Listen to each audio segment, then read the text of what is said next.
Hi everybody, my name is Taylor and I'm here to present to you exercise physiology. So exercise physiology, there are many different paths you can go in. One path is the clinical setting working in a hospital. So you can be a clinical exercise physiology working in a rehab setting. You can work in a cardiology department, sports medicine, or neurology, or any other department. So you would just work with patients who are getting in and out of surgery, checking if they're clear for surgery, if they're clear to go home, how they're doing medically, and clearing okay to go back to work. Another setting is within the sports setting, and I chose a college. So the University of Florida has a big center of exercise science, so you could work as an exercise physiology there, working as a strength and conditioning coach, running the exercise physiology department. You can work in labs, you can do testing, VO2 max test, testing after an athlete comes back from an injury, any type of that. You can work with sports professionally as well.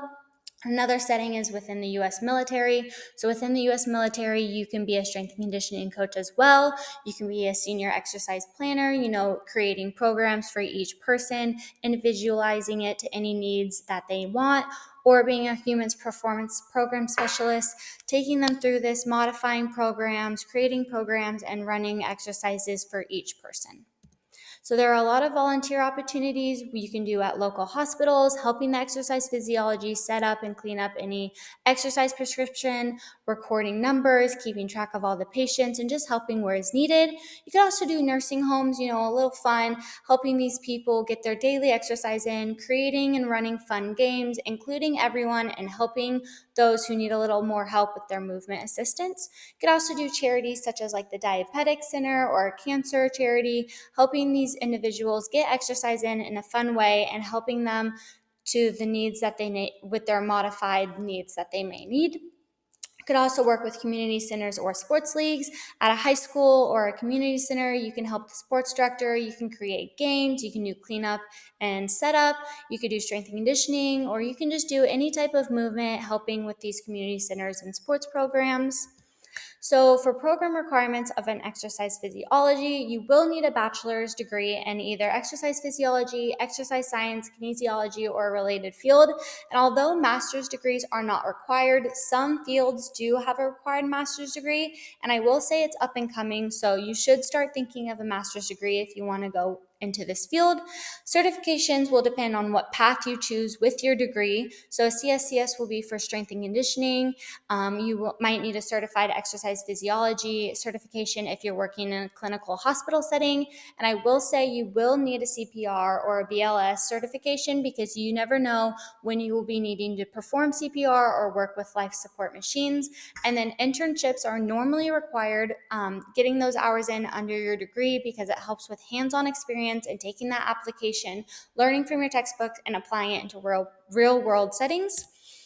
So this is a hefty slide, but one career, I posted the job description, and it's being a strength and conditioning coach at William Jessup University in Rockland, California. So it's kind of just telling you that you're going to be working with student athletes, you're going to be helping them in the gym, but you're also going to be helping with nutrition, sleep, working with sports medicine, helping with any of the injuries they may be coming back from.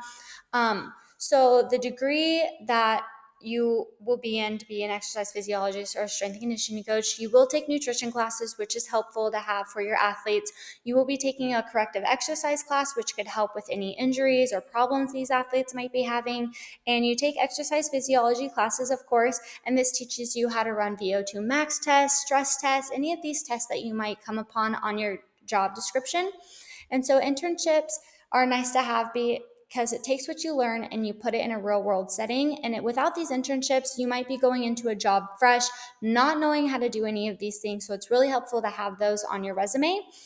And studying and getting these certification kind of proves that you've taken what you learned and what you've applied and you really understand it and you really get what you're doing, and you take these certifications and take them to your job, and just kind of allows that comfort of knowing what you are doing and you are certified. And so networking is a big thing in our degree because a lot of the time it's where you are, it's just good luck, good timing. And so creating connections within internships and other jobs is nice because you're networking and you might know a guy and say, hey, I know a guy at the school with this thing and they're looking for this type of person, and he will give you your number because you guys kind of know each other and have worked together. So it's just really nice to have that networking and connections within this field. And so mentoring and having that mentor will help transfer from book into real world knowledge, and having that connection again just helps you success and succeed where you might be in your field. And so lastly, the Christian worldview can impact where you go and what you do within this field. So William Jessup is a private Christian school. I go to Grand Canyon University, which is a private Christian school. So kind of like being aware and being able to take your faith into your job.